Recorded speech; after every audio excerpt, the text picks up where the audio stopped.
Na terceira noite de nossa permanência na casa, o instrutor Druso convidou-nos para o círculo de oração.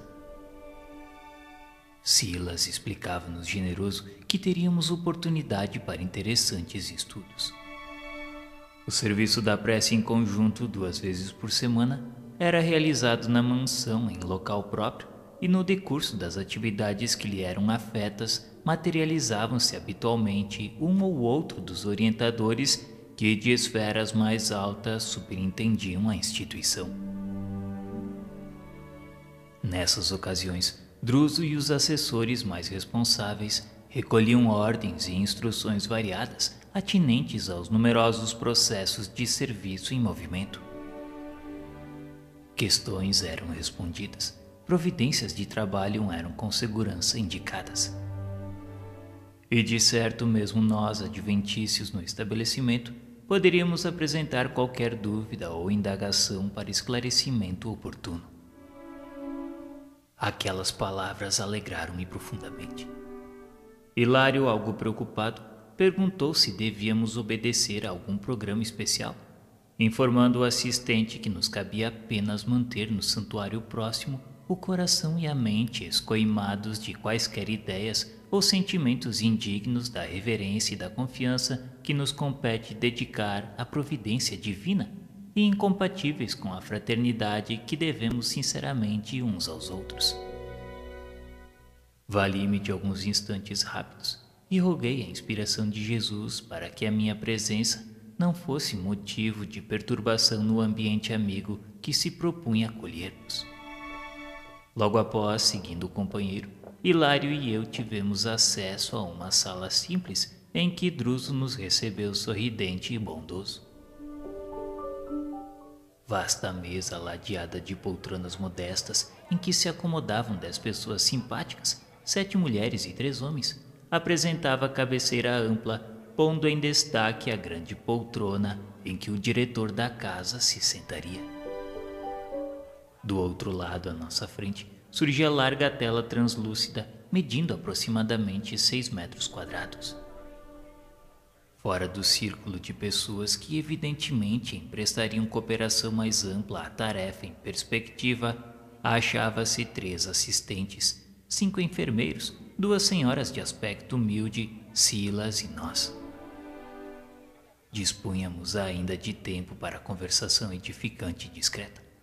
Aproveitei o ensejo para indagar do prestimoso amigo quanto às funções dos 10 companheiros que se formalizavam em derredor do chefe da casa, como a lhe robustecerem o pensamento. Silas não se fez rogado e aclarou de pronto. São amigos nossos, André, que aprimoraram condições mediúnicas favoráveis à realização dos serviços a se desdobrarem aqui. Colaboram com fluidos vitais e elementos radiantes altamente sublimados de que os nossos instrutores se servem com eficiência para se manifestarem. E podemos interpretá-los como sendo santos em atividades aqui na mansão? De modo algum. São trabalhadores prestimosos. Tanto quanto nós, padecem ainda a pressão de reminiscências perturbadoras do plano físico, carreando consigo as raízes dos débitos que adquiriram no passado para o justo resgate em porvir talvez próximo na reencarnação. Ainda assim, pela disciplina que se afeiçoam no devotamento aos semelhantes, conquistam simpatias providenciais que funcionam à maneira de valores expressivos a lhes atenuarem dificuldades e provas nas lutas por vindouras. Isso quer dizer? Sim, isso quer dizer que nas zonas infernais também dispomos de preciosas oportunidades de trabalho, não somente vencendo as aflições purgatoriais que estabelecemos em nós mesmos, como também preparando novos caminhos para o céu interior que devemos edificar.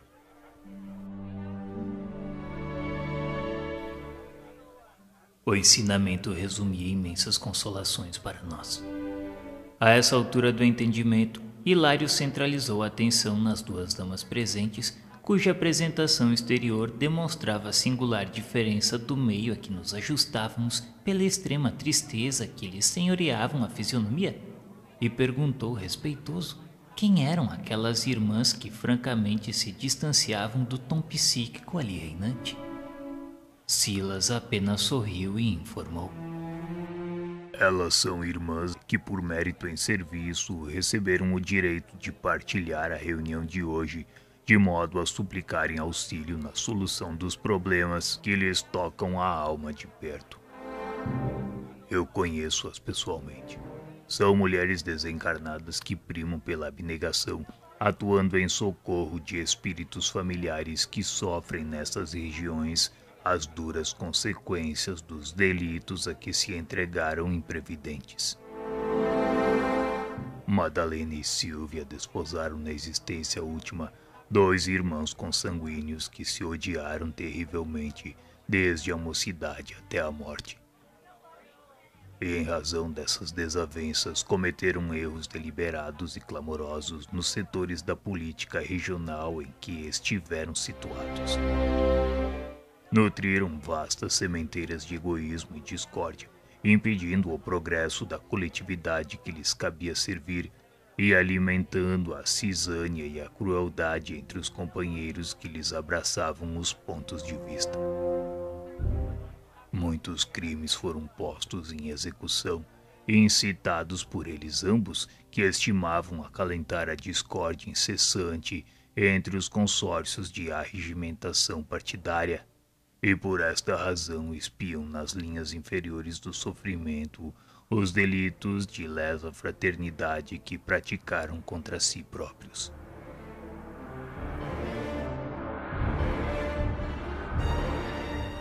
Pretendia indagar em que consistiam as provações dos amigos infortunados a que nos referíamos, mas a palavra de Druso se fez ouvida, concitando-nos a necessária preparação.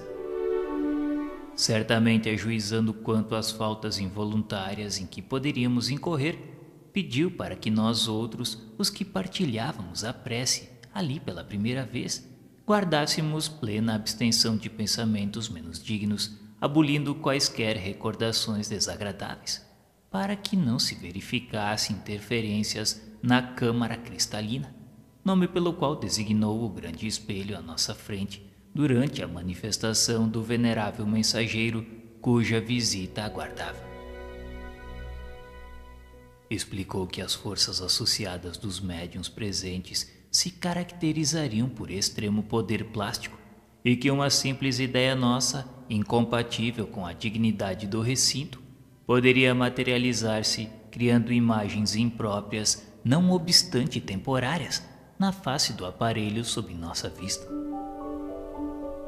Convidados finalmente pelo generoso diretor a externar qualquer dúvida ou preocupação que nos assomassem à mente, perguntei se poderíamos apresentar uma ou outra indagação ao emissário prestes a chegar. Ao que ele assentiu plenamente, recomendando-nos, porém, conservar em qualquer assunto a nobreza espiritual de quem se consagra ao bem de todos, sem se deter em perquirições ociosas alusivas às estreitas inquietações da esfera particular. Logo após, avisou que, através de dispositivos especiais, todos os recursos dos medianeiros presentes seriam concentrados na Câmara, que daquele minuto em diante estaria sensibilizada para os mistérios da hora em curso. Brando silêncio passou a reinar sobre nós. Em atitude respeitosa e expectante, o diretor da instituição ergueu-se e orou comovidamente nessa oração que ora tento reproduzir.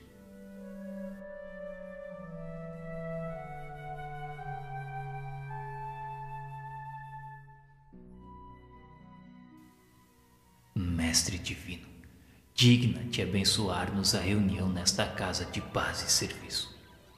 Por tua bondade, em nome do infinito amor de nosso Pai Celeste, recebemos a sublime dádiva do trabalho regenerador.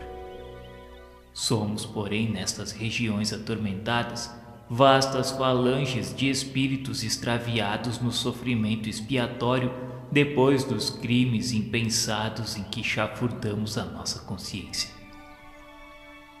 Apesar de prisioneiros, agrilhoados às penas que geramos para nós mesmos, saudamos-te a glória divina, tocados de reconforto. Concede-nos, Senhor, a assistência de teus abnegados e sublimes embaixadores, a fim de que não desfaleçamos nos bons propósitos. Sabemos que sem o calor de tuas mãos compassivas, nos falta a esperança, à maneira de planta frágil sem a bênção do sol. Mestre, somos também tutelados teus, embora permaneçamos no cárcere de clamorosas defecções, suportando as lamentáveis consequências de nossos crimes. Destes lugares tenebrosos partem angustiosos gemidos em busca de tua piedade incomensurável. Somos nós os calcetas da penitência que muitas vezes soluçamos desarvorados, suspirando pelo retorno à paz. Somos nós os homicidas, os traidores, os ingratos e perversos transfugas das leis divinas que recorremos à tua intercessão para que as nossas consciências em purgação dolorosa se depurem e reergam ao teu encontro. Compadece-te de nós que merecemos as dores que nos retalham os corações. Ajuda-nos para que a aflição nos seja remédio salutar e socorre os nossos irmãos que, nas trevas desse sítio, se entregam à irresponsabilidade e à indisciplina, dificultando sua própria regeneração, por multiplicarem as lavas de desespero que vertem arrasadoras de suas almas.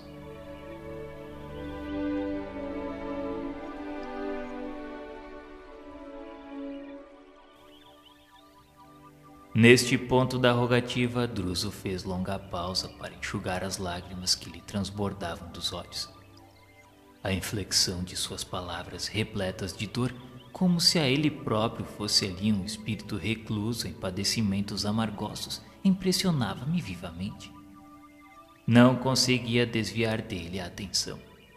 Incoercível emotividade constringia-me o peito e o pranto jorrou-me irresistível. Essa segunda parte da oração era muito mais emotiva. Druso estava radiante. Prosseguiu ele pedindo: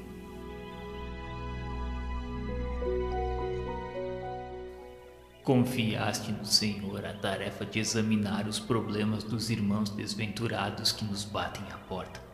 Somos assim compelidos a sondar-lhes o infortúnio para de algum modo encaminhá-los ao reajuste. Por isso, não permitas, ó eterno benfeitor, que nosso coração se enrijeça, ainda mesmo diante da suprema perversidade. Não desconhecemos que as moléstias da alma são mais aflitivas e mais graves que as doenças da carne.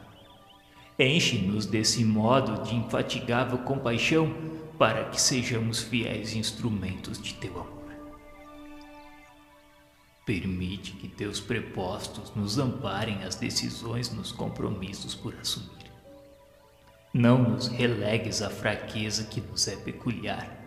Dá-nos, Cristo de Deus, a tua inspiração de amor e de luz.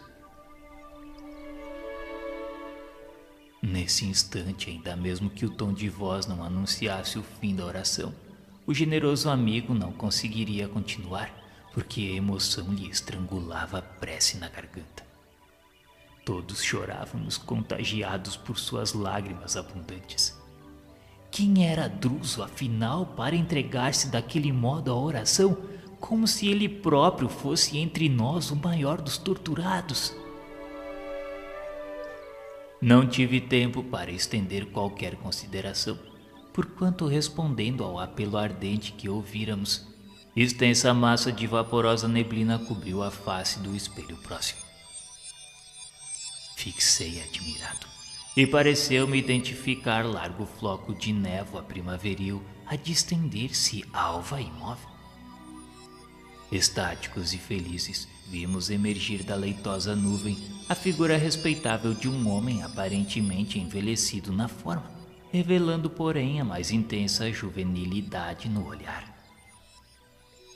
Vasta auréola de safirino esplendor coroava-lhe os cabelos brancos que nos infundiam inexcedível respeito a derramar-se em sublimes cintilações na túnica simples e acolhedora que lhe velava o corpo esguio.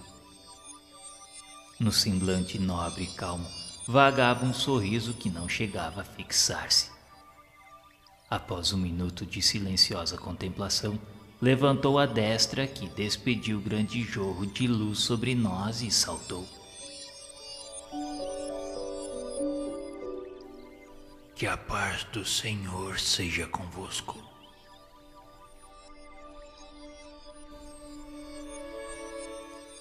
Havia tanta doçura e tanta energia, tanto carinho e tanta autoridade naquela voz que procurei manter o melhor governo das emoções para não cair de joelhos. Ministro Sânzio, bendita seja a sua presença entre nós. A claridade a irradiar-se do venerável visitante e a dignidade com que se nos revelava impunha-nos fervoroso respeito. Entretanto, como querendo desfazer a impressão de nossa inferioridade, o ministro, surpreendentemente materializado, mantendo o campo vibratório em que nos encontrávamos, avançou para nós, estendeu-nos as mãos num gesto paternal e colocou-nos à vontade. Afetuoso e convincente, disse-nos que não desejava cerimônias. Em seguida, demonstrando o valor das horas, recomendou ao diretor apresentasse os processos em estudo. Com admiração, Vidrus exibir os documentos solicitados. 22 fichas de largo tamanho, cada qual condensando a síntese das informações necessárias ao socorro de 22 entidades recentemente internadas na instituição. Naquele momento não pude ensaiar qualquer pergunta direta. Todavia, mais tarde, Silas me esclareceu que Sânzio, investido nas elevadas funções de ministro da regeneração, tinha grandes poderes sobre aquela casa de reajuste, com o direito de apoiar ou determinar qualquer medida referente à obra assistencial em benefício dos sofredores, podendo homologar e ordenar providências de segregação e justiça, reencarnação e banimento. O emissário atento examinou todos os autos ali expressos em rápidas súmulas, das quais transpareciam não apenas informes escritos, mas também microfotografias e recursos de identificação que lembravam os elementos dactiloscópicos da Terra, aceitando ou não as sugestões de Druso, depois de ligeiras considerações em torno de cada caso particular, apondo em cada ficha o selo que lhe assinalava a responsabilidade das decisões. Adventícios no ambiente, sentíamos-nos estranhos a todos os estudos e deliberações efetuadas, menos porém quanto ao derradeiro processo em lide, que se reportava justamente a Antônio Olímpio, o internado da véspera, a cujo despertar assistíramos. A presteza com que os dados do ex-fazendeiro haviam sido relacionados era de causar o maior espanto. Convidados pelo instrutor a compulsá-los, porque percebia ele a importância de que o assunto se revestia para nós, Hilário e eu reconhecemos-lhes o retrato e a legitimidade das declarações que prestara sob a influência magnética a que fora submetido. Interessando-nos vivamente pela solução do problema, ouvíamos a palavra do ministro que concordava com o parecer da casa quanto à conveniência de socorro imediato ao irmão infeliz e breve reencarnação dele no círculo em que delinquira, a fim de restituir aos irmãos espoliados os sítios de que haviam sido expulsos. Acentuou, contudo, que o criminoso, conforme as alegações dele mesmo, não desfrutava qualquer atenuante das culpas que lhe eram imputadas. Concordou o dirigente da casa que Antônio Olímpio vivera para si, entregue à desvairada egolatria. Não conhecera senão as suas conveniências. Conservara no mundo o dinheiro e o tempo sem benefícios para ninguém que não fosse ele próprio. Isolara-se em prazeres perniciosos e por isso não trouxera ao campo espiritual a gratidão alheia funcionando em seu favor. Porquanto em matéria de apoio afetivo, dispunha somente da simpatia a nascer no quadro diminuto em que se lhe encerrava o estreito mundo familiar. Era, pois, um companheiro realmente complexo, com extremas dificuldades para ser auxiliado no retorno à experiência física. O magnânimo mensageiro, entretanto, recordou que a esposa e o filho lhe eram devedores de insuperável carinho. Esses dois corações surgiam ali, segundo a lei, como valores benéficos para o delinquente, porque todo o bem realizado, com quem for e seja onde for, constitui recurso vivo, atuando em favor de quem o pratica. Resumindo as conclusões suscitadas, notificou à pequena assembleia que pediria o comparecimento da irmã Alzira para que se manifestasse com alusão às medidas em andamento, abstendo-se de qualquer apelo imediato ao irmão Luís, o filho favorecido pela fortuna indébita, por encontrar-se internado no corpo físico, apelo esse que somente se justificaria em condições excepcionais. Confiou-se o ministro à prece silenciosa, e respondendo-lhe à petição, notamos que a tênue matéria justaposta ao espelho se movimentava de leve, dando passagem agora a uma figura suave de linda mulher. A irmã Alzira revelava-se-nos ao olhar. Parecia integrada na experiência da hora em curso, porquanto não demonstrava qualquer surpresa. Saudou-nos com graciosa gentileza, e às primeiras interpelações de Sânzio respondeu humilde.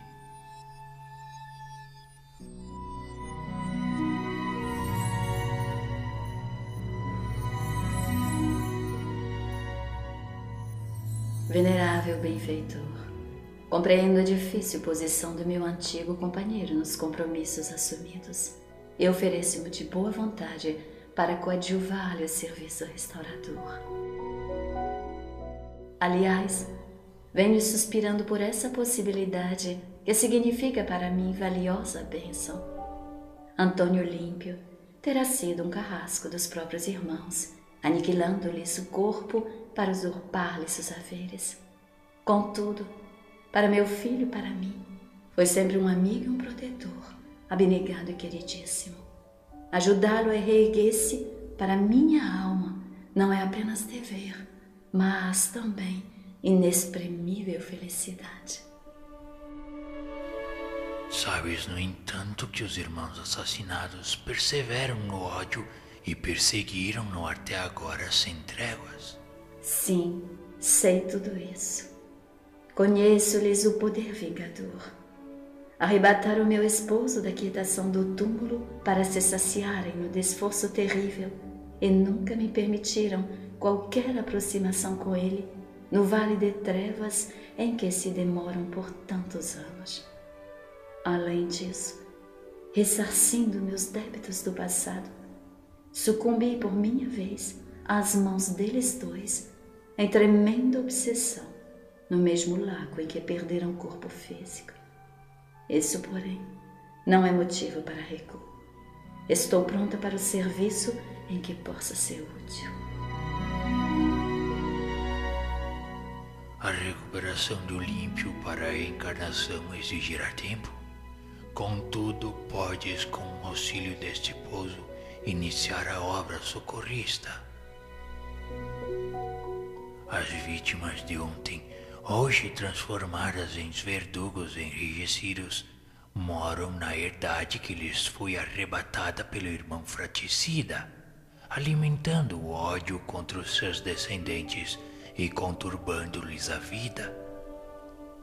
É necessário, filha, que vás em pessoa suplicar-lhes melhores disposições mentais para que se habilitem ao amparo de nossa organização, preparando-se para o renascimento físico em época oportuna. Conseguida essa fase inicial de assistência, colaborarás na volta de Olímpio ao lar do próprio filho, e por tua vez tornarás a carne logo após, a fim de que de novo te consorcies com ele em abençoado futuro, para que receba nos braços Clarindo e Leonel por filhos do coração, aos quais Olímpio restituirá a existência terrestre e os haveres. Um sorriso de ventura brilhou no semblante da sublime mulher, e talvez porque enunciasse pensamentos de temor, Sanzio acudiu-a exclamando: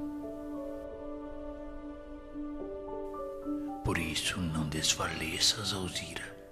Serás sustentada por esta mansão em todos os teus contatos com os nossos amigos fixados na vingança, e atenderemos pessoalmente a todos os assuntos que se refiram à transferência de tuas atividades para este sítio perante as autoridades a que te subordinas.